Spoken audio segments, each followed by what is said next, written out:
Hi, DEFCON. How many of you have ever used a vending machine? Who has ever wanted to hack them? All right, so this talk is for you.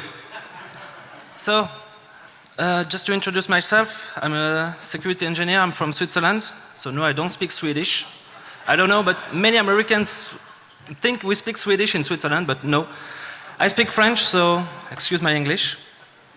I also do a lot of CTFs. I love old video games. I brew and I love beer. And as I said, I'm a noob speaker, so if you have any comments, it will be greatly appreciated.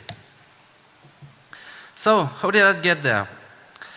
First, some years ago, I created a MAME cab, so it's basically an arcade machine with a laptop inside, and I play video games using emulators with this. And to be more realistic, or to take money from my friends that came to play at home, I searched and I bought a coin acceptor on an auction site, and this is the tale of what I did with this.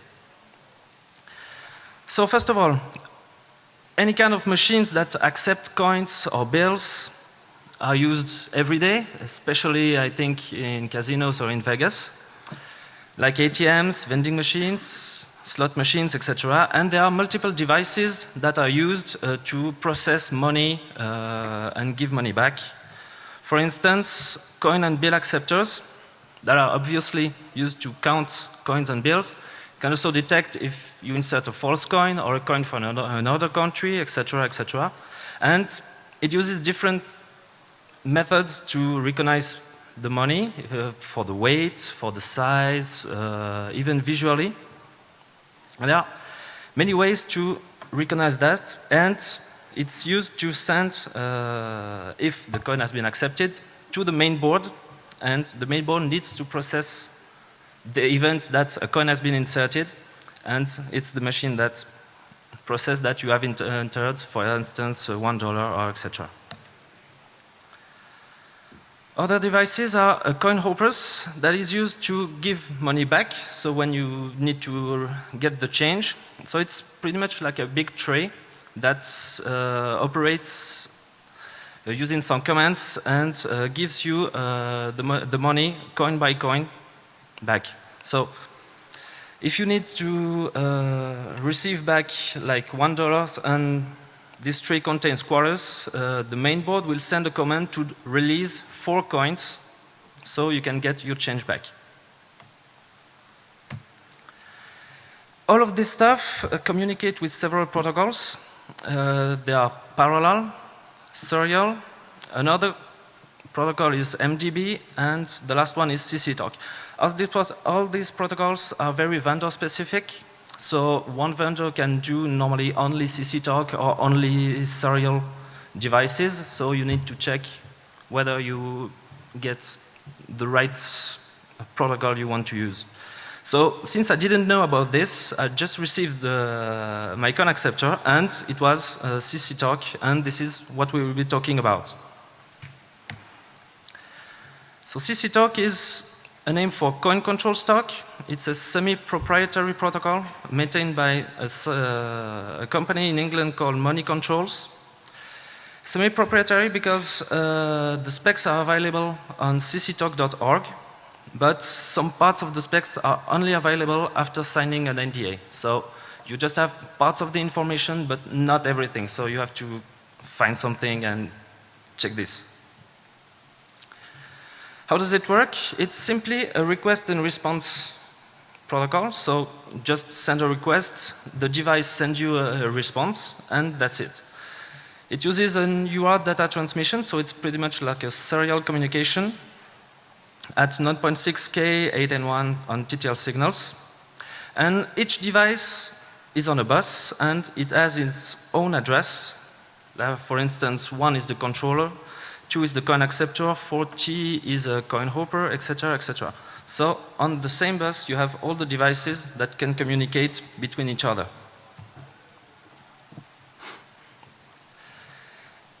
A CC-talk frame looks just like this. So you have 1 byte for the destination address, 1 byte for the data length, 1 byte for the source, 1 byte for the header. I'll talk about this later. Several bytes of data. It depends on what command you will send to the device. And a checksum.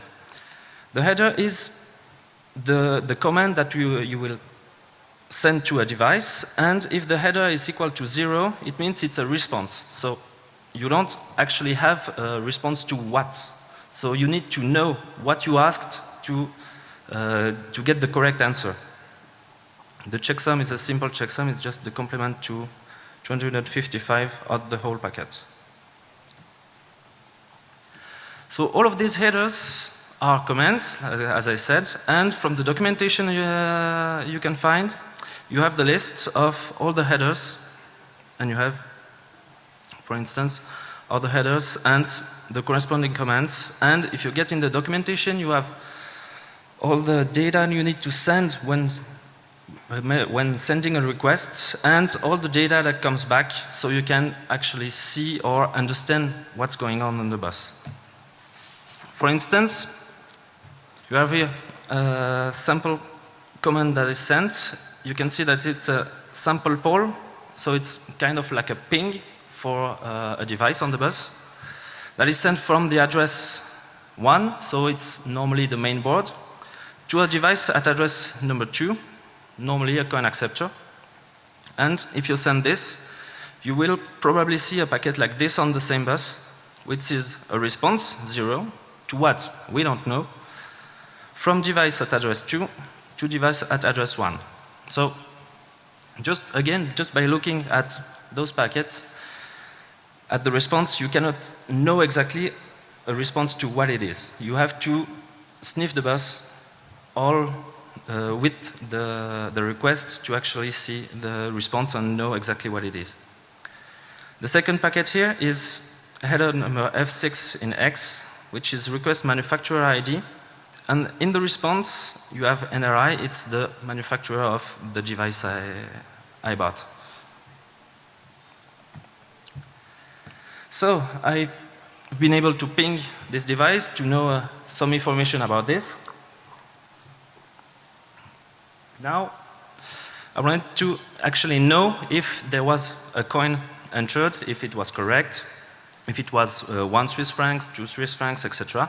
So in the documentation, you have a header number 229 that you just send to a coin acceptor, and you receive back 11 bytes. The first byte is the counter, and you have 5 groups of 2 bytes as a result. The counter is actually every time the device has a new event, like you inserted a coin, the coin was accepted, was refused, etc. This counter is incremented. So for the main board, you have to actually know which was the state of the counter, and if there's an increment, you know that there was a new information and you have to pass it. The results are sent in 2 bytes, as I said. Normally the first result contains what is called the validation channel. On coin acceptors, you have what is called validation channels. It's normally 16 ways or kind of coins it can recognize. So you can make the device learn 16 different coins.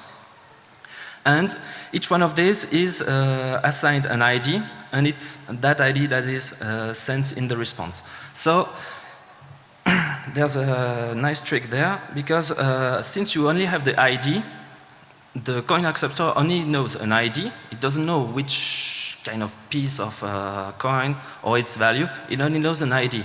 And the main board needs to correlate the ID with the actual value of the coin that has been inserted. We'll check that after. The second byte contains the error code, so it's if it's a bad coin, if there was an error recognizing the coin, or if the coin was accepted.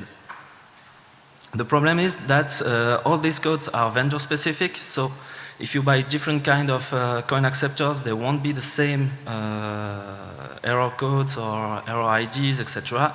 And even sometimes the 2 bytes are swapped. So you really need to have the documentation, or you will have lots of trouble when doing this.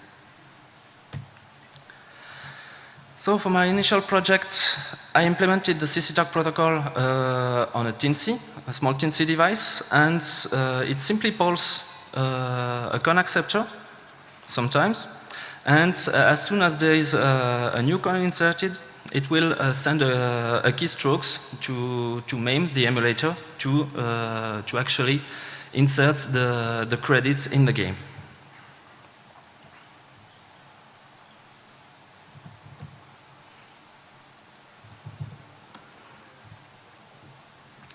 So here you have the board. There's a bus pirate there behind. That's because it was only for debug.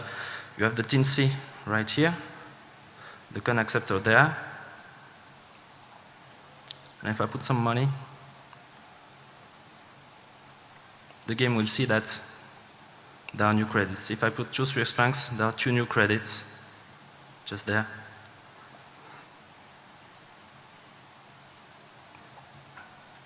Etc. So that way I had the first part of my first project was nearly done, so I was able to put it in my main cab. It was working, but I was telling me, can we do maybe more, because that's a simple project. It only uses the coin acceptor I bought, etc. And there are many other machines that use those kind of protocols, etc. But the problem is that it's difficult to track those responses. You cannot see them because the header is always equal to 0, and you don't know which answer is to which request. And I didn't find any open source sniffer for CC-talk. So I created 2 tools, which are called CC-sniff and CC-parse, that are used to sniff data on a CC-talk bus, and the other one is used to actually parse the data you sniffed in a way that you can pretty easily understand and learn exactly what happens on the bus. If you want to have a look, can everyone see correctly? Yeah? All right. Sorry? Cannot do many anymore. Maybe if I do this, it's a little bit bigger. Maybe you'll see better. I cannot, sorry. Well, so you have on the upper side the packets, all the packets list that you can select. And when you select a packet, you can see on the bottom, the header, the corresponding function directly, so you don't need to check on the table, etc. You have the row dump of the packet. And if you take some other packets, like the one I showed you before, the request manufacturer ID, when you check the response, you have an automatic payload decoding. And it's the same for nearly all of the CC-talk packets and responses. Again, if you check the read buffered credits and error codes, so the one used. Hi, everybody. You know the drill. Can I have a lucky audience member volunteer? Come on. You, sir.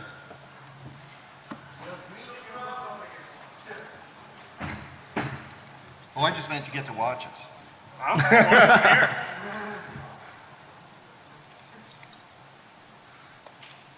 We have been doing this all day. Here, sir. Thank you. Thank you. All right. Oh, is it your first DEFCON? No, sir. God. Oh. All right. Anyway. Cheers. Cheers. Cheers.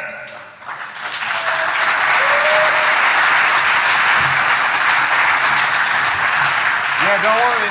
We'll see you tomorrow. How do you say cheers in Swedish? Say what in Swedish? I don't know. I'm going to go before I have to figure that out. Okay, where were I? All right, so yeah, okay. So as I said, this is read buffered credits. So I pulled the coin acceptor to actually get me the data, the status, and I have all the details, the event counter, which is 0 because it was starting, and all the results that are 0. But with this tool, you can pretty much get any information about what happens and what is happening on the CC talk bus. That's cool, but okay, so now I can read on the bus, but yeah, why not write directly on the same bus? Like, for example, telling the main board, like, hey, okay, I'm the coin acceptor, I received a new coin, and now a new coin, and now another new coin. That's new. That could be pretty great. Oh God, sorry.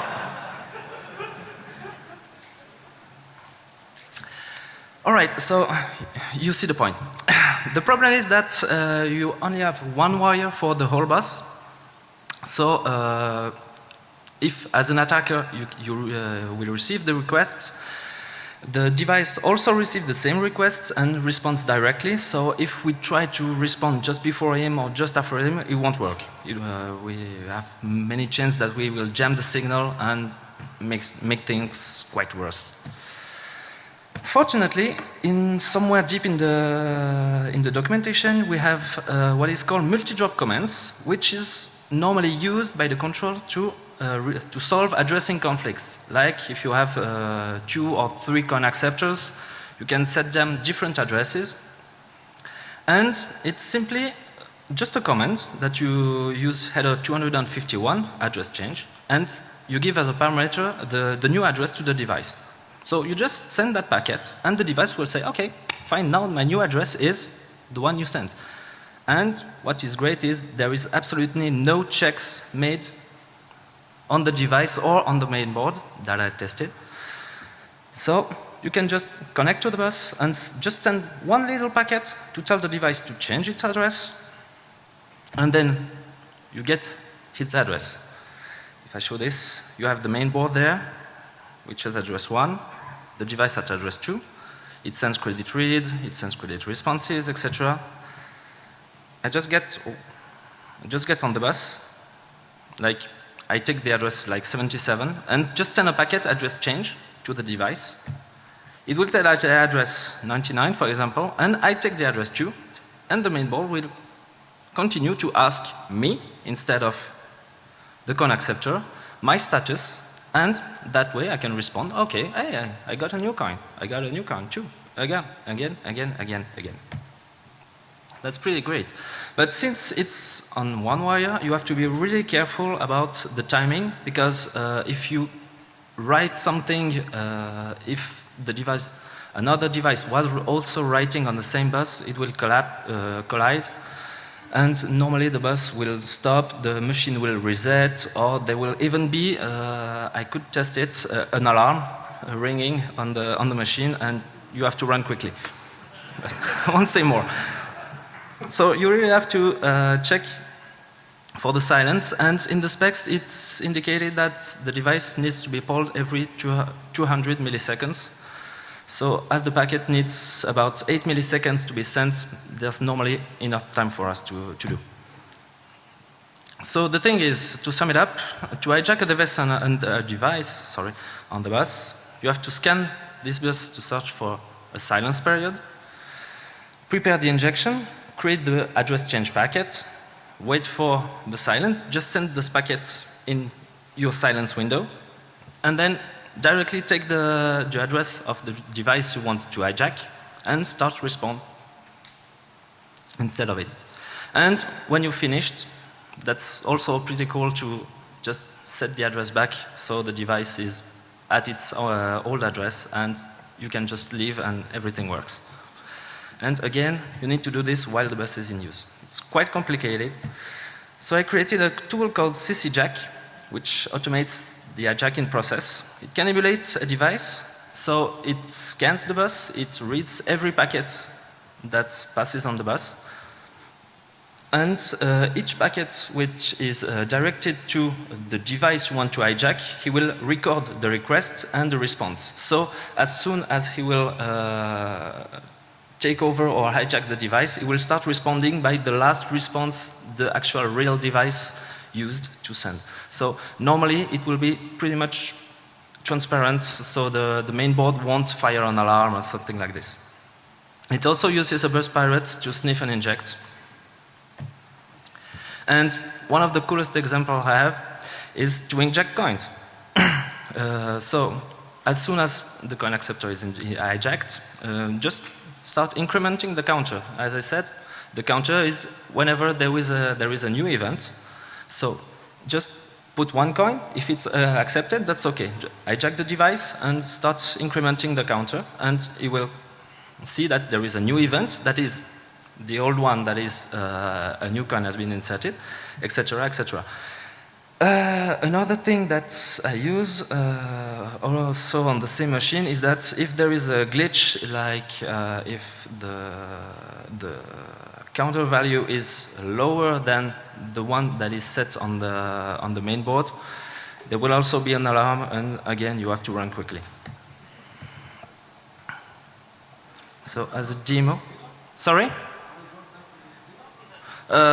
Maybe after, I don't know. That's up to you. I'm sorry, I wanted to do a live demo, but my coin acceptor just crashed in the speaker room like 20 minutes before, so I only got this loosey video. I hope you will understand it. So what do we have here is a shell, obviously, and here it's the MAME emulator that I will use to actually show you what happens. So the tool CCJack needs several arguments. You give it the interface, so the bus pirate, the source address of the device to hijack, the destination, so the address you want to send the device to, and a time to sniff the packet, so it will listen, like I said, it will listen to all the responses, etc., and record the new events. I just inserted 2 Swiss francs, so I have 2 credits now. And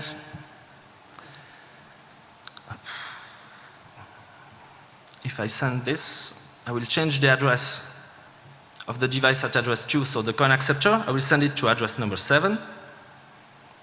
It's sent.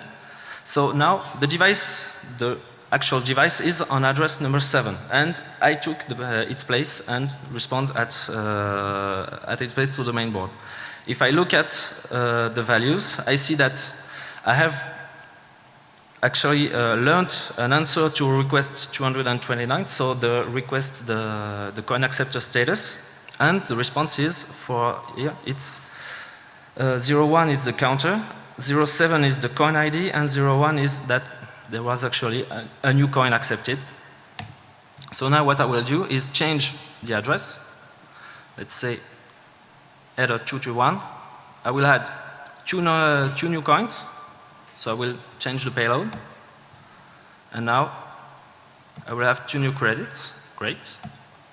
And what I found also is, if I do that again, that will work. And normally in the specs, if the counter increments too much, like there are, if it increments in 10 to 10, normally it only needs to get the last 5 results, the ones that are actually in the response. But as I found in several machines that I tested, is that you can just put whatever value, it will just check the last response code. So let's put FF as the counter value, so we increment by 200, and what happens?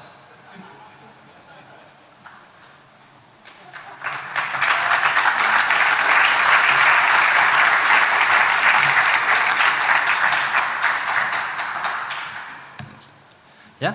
Counter decrease when you use credits? So in your video game example, you play a game, does the counter on the motherboard decrease? No. It's afterwards. It's another counter that is in the main board. That's only a counter for the coin acceptor. That's it. All right. So since it's nearly over, we'll get to it more quickly. So as the acceptor is offline, so we have hijacked it. So we are able to just send commands to it. So we can change the validation path. So we can just say the path normally that is allowed for the $1 coins that exists, right? Yeah. Okay. So you just tell the coin acceptor to change to learn a new coin.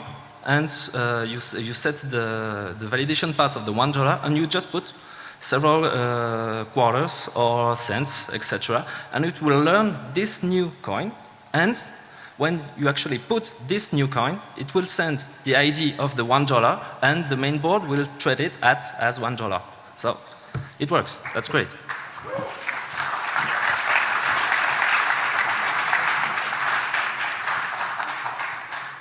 The other thing that is great is you have several paths for the money. Like when the coin is not accepted, normally it will give it back to you, so you can try it several times before dropping the coin. And you can also change that. So just invert the two, so when the coin is not recognized, it will get in the machine, and if the coin is accepted, it will get it back to you. So as soon as you win, you just play again. That's great. There are many possibilities, and again, there are absolutely nothing, no authentication, nothing. You just have to be connected on the bus. Regarding protection and security, there are several things. You can provide a PIN code on the device. The only problem is that the PIN code needs to be sent in clear text to actually be used. So just sniff the bus, check for header 218, that is provide PIN code to a device, and just read the four digits that are inside, and that's it.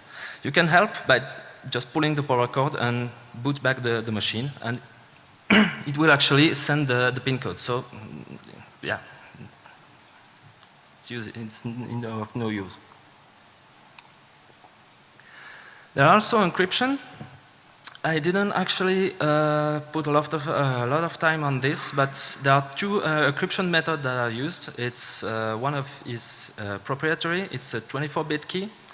The other one is a DES encryption, and they use a pre-shared key between the controller and the device, so you can put it. But the problem is that it's a different header, so you still can request the device using the unencrypted headers, and while the machine is in use with the encrypted one. So why not? I just added that yesterday. I was working in the Caesars, and there was an open machine. So just to show you exactly where you can see that. You see here, the machine is just open here, and the bill acceptor is just right here. I don't know if it's a CC Talk one. I didn't test it. I wanted to be there and not in jail or something. So, so it's just there. The connector is just there, so you just can create or put you in the on the wire. Normally, it's the fourth one. It should be that red one there, but I'm not sure. So yeah, normally these machines, if they use the CC Talk bus, you can just get into them something there. All right, other things, I will get quickly, sorry.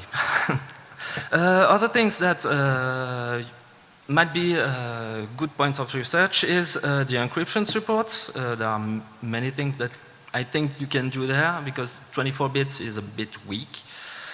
You can also dump the internal memory of devices. You can upload a new firmware on the devices, so you can do pretty much you can do many things with those, and that's just the start.